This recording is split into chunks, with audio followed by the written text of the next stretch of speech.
स्वागत आहे। मी गिरीश शंभरटे। मी आता तिसरीत शिकत आहे। माझ्या शाळेचे नाव जिल्हा परिषद प्राथमिक शाळा चापोर्ले।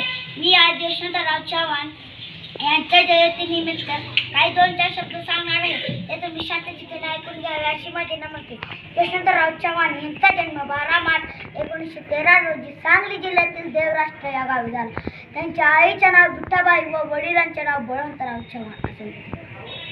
यशवंतराव 4 वर्षाचे असताना वडिलांचे निधन झाले। यशवंतराव चव्हाण यांना भाषण, संगीत आणि भजन कीर्तनाची आवड होती।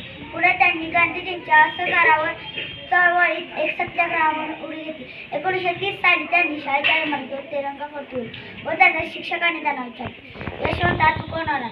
यावर यशवंतरावांनी एकच उत्तर दिले, मी यशवंतराव चव्हाण होणार। पुढे त्यांनी